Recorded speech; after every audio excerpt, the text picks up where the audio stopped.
Hallo, hier ist Muho aus Osaka und heute will ich ein versprochen letztes Mal aus diesem Buch vorlesen, in dem es um meine Geschichte geht, ne? Wie ich nach Japan kam, was ich in Antaiji erlebt habe, aber nicht nur dort, sondern auch in dem einen Jahr im Rinzai-Kloster, im Rinzai-Kloster in Kyoto und dann ein halbes Jahr, als ich vor inzwischen fast 25 Jahren in Osaka im Schlosspark gezeltet habe, in einer Ecke, in der viele Obdachlose damals lebten.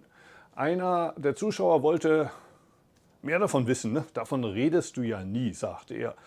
Tatsächlich rede ich davon nicht so detailliert in meinen Vorträgen, ne? Aber in diesem Buch findet man auch einige Episoden. Ne? Aber da ich darum gebeten wurde und da ich zurzeit relativ wenig andere Fragen in meinem Fragenkatalog habe, möchte ich auf die Frage noch einmal eingehen. Ne? Ich möchte zwei Stellen noch aus diesem Buch vorlesen. Die erste beginnt auf Seite 136. Da geht es auch darum, wie ich dann nach 8 Jahren Antaiji verlassen habe. Ne? Und darüber schreibe ich auch in dem Buch im Detail. Es gab einen Konflikt zwischen meinem Meister und dem Meister meines Meisters. Der hatte sich schon mit Anfang 40 zur Ruhe gezogen, ist dann für 7 Jahre nach Italien gegangen, hatte, glaube ich, die Idee, da ein Kloster aufzubauen.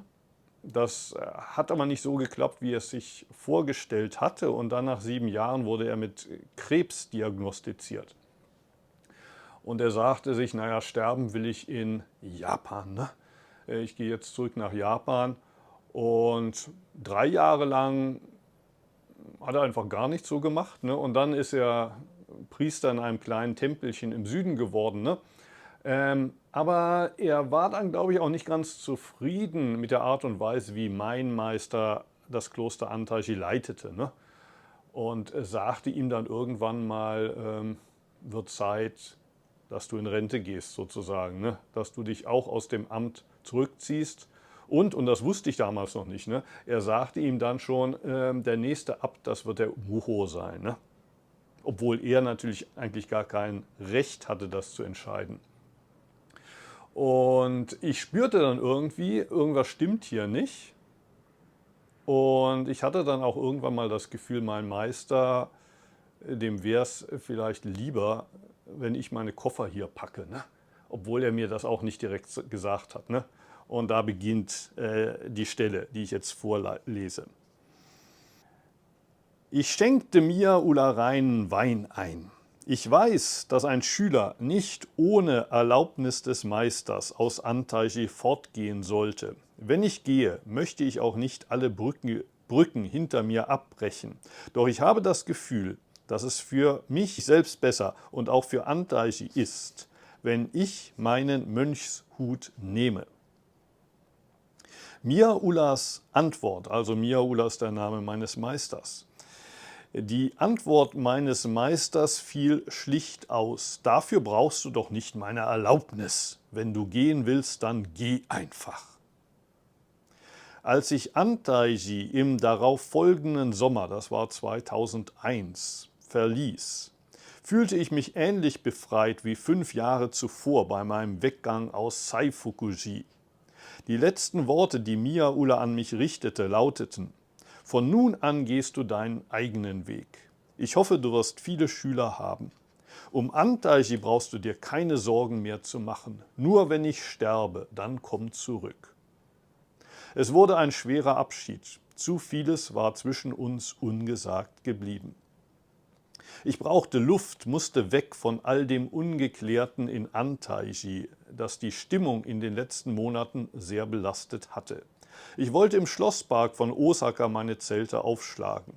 In der Geschichte des Zen haben sich Mönche immer wieder zu solch einem Schritt entschlossen. Sie haben das Leben auf der Straße oder unter einer Brücke, dem Klosteralltag, vorgezogen. Dabei trieb mich weniger romantische Sehnsucht als vielmehr wirtschaftliche Notwendigkeit an. Mir fehlte das Geld, um einen Raum mieten zu können.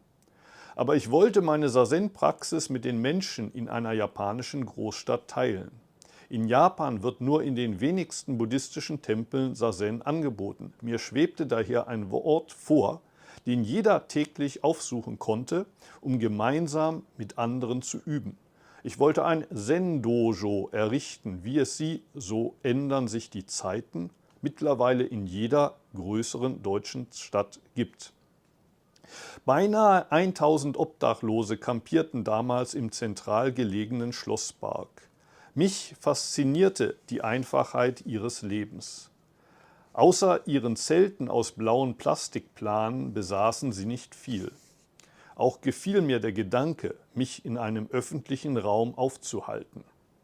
Keine Mauer würde mich vom Rest der Welt trennen. Ich wäre für alle stets verfügbar und doch würde meine Zeit ganz mir gehören.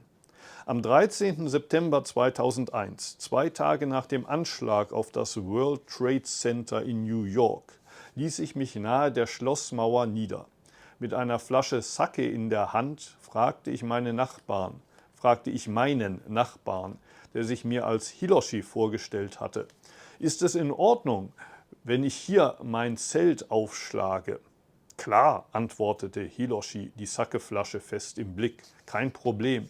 Aber hier im Park muss sich jeder selbst helfen. Ich nickte. Irgendwie kam mir dieser Satz bekannt vor. Und dann 2 Kapitel weiter, ein ganzes Kapitel, in dem ich über mein Leben schreibe. Das Kapitel hat den Titel Meditieren unter freiem Himmel. Ich lese mal die ersten paar Seiten vor. Während der ersten 3 Tage im Schlosspark von Osaka glaubte ich nicht daran, dass mein Leben als Obdachloser von langer Dauer sein würde. Wann immer sich Schritte näherten, rechnete ich damit, von der Polizei aufgegriffen zu werden. Doch nichts geschah. Denn ich hatte ja nur ein Visum für kulturelle Studien. Ne? Also kulturelle Studien bedeutet nicht irgendwelche sozialwirtschaftliche Studien, Leben mit Obdachlosen, sondern ich hatte ein Visum für 1 Jahr, das ich dann immer wieder um 1 Jahr verlängert hatte, um traditionelle japanische Kultur zu studieren. Und Zen galt als ein Teil davon. Ne? Aber im Park zu leben und da Zen zu machen, hätte wahrscheinlich die Immigrationsbehörde nicht überzeugt. Ne? Ich rechnete damit, von der Polizei aufgegriffen zu werden, doch nichts geschah. Erst nach 2 Wochen bekam ich Nachricht von den Behörden. Man hatte einen Zettel an meinem Zelt befestigt. Entfernen Sie dieses Objekt bitte unverzüglich aus dem Park. Andernfalls wird es im Namen der Stadt Osaka konfisziert, die Parkverwaltung. Inzwischen hatte ich mich so an meine neu gewonnene Freiheit gewöhnt, dass mir diese Drohung vorkam wie die Ankündigung meiner Vertreibung aus dem Paradies. Sollte alles derart schnell schon wieder zu Ende sein? Aufgeregt bat ich meinen Nachbarn Hiroshi um Rat. An seinem Zelt hing dieselbe Nachricht. Mach dir mal keinen Kopf, beruhigte er mich. Die Leute von der Verwaltung werden dafür bezahlt, dass sie diese Zettel verteilen. Reiß ihn einfach ab, dann hast du wieder für ein paar Wochen Ruhe. Er sollte Recht behalten. Man ließ uns in Frieden und die Obdachlosen waren ihrerseits peinlich darum bemüht, kein unnötiges Aufsehen zu erregen. Kein Teil des Parks wirkte so gepflegt wie der, in dem wir uns niedergelassen hatten.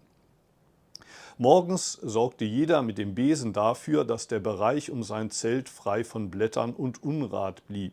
Viele hatten Blumentöpfe vor dem Zelteingang aufgestellt. Mancherorts schliefen Hunde friedlich an der Leine. Sogar auf die Sauberkeit der öffentlichen Toiletten im Park waren die Obdachlosen bedacht. Es ging zu wie bei einer Unser Dorf soll schöner werden Aktion in der deutschen Provinz.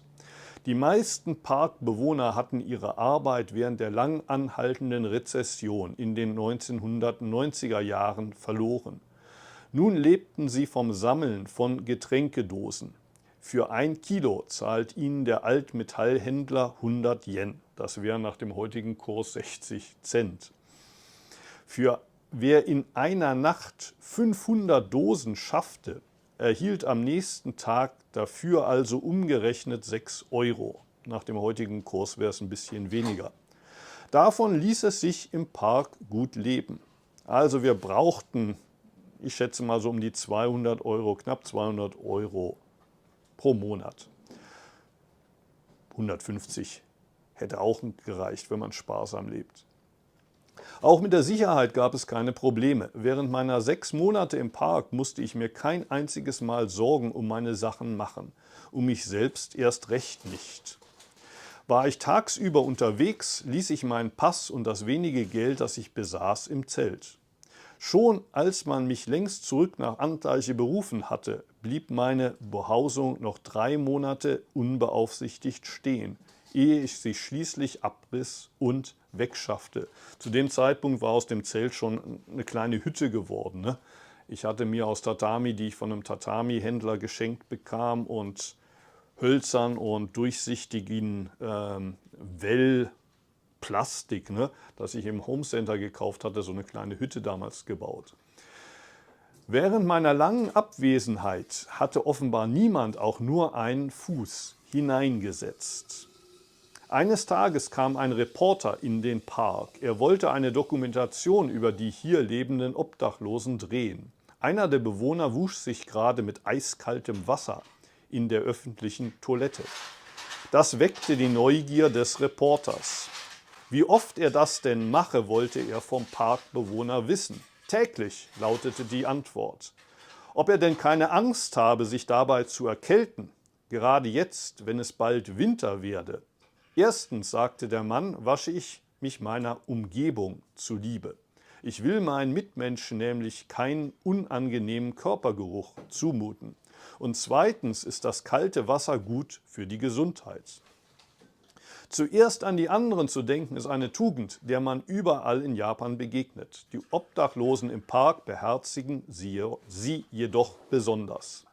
Sie gaben aufeinander Acht. Auch ließ sich kaum einer auf die Vereinnahmungsversuche durch diverse politische oder religiöse Gruppen ein. Zwar geschahen die meisten dieser Aktionen in bester Absicht, manchmal gab es sogar Reis und Suppe. Aber die Aufdringlichkeit selbsternannter Weltverbesserer nervte eben doch. Sie wollten den Parkbewohnern predigen, wie diese ihr Leben zu gestalten hätten. Dabei hatten sie oft selbst genug Probleme, ihren Alltag zu meistern. Solchen Ratgebern misstraute man besser. Ich war nicht gekommen, um zu missionieren. Ich wollte von den Obdachlosen lernen und mein Leben mit ihnen teilen. Und Sazen wollte ich üben, täglich von 6 bis 8 Uhr morgens und dann noch einmal 2 Stunden am Samstagabend. Die dem Sazen gewidmete Zeit gab meinen Tagen eine Richtung. Und dann zum Abschluss der Stelle, die ich heute mit euch teilen will, noch ein Zitat von Sawaki Kodo. Wir glauben, dass wir ganz aus eigener Kraft leben, aber in Wirklichkeit ist es die große Natur, die uns am Leben hält. Dein Leben gehört nicht dir allein, es ist universell.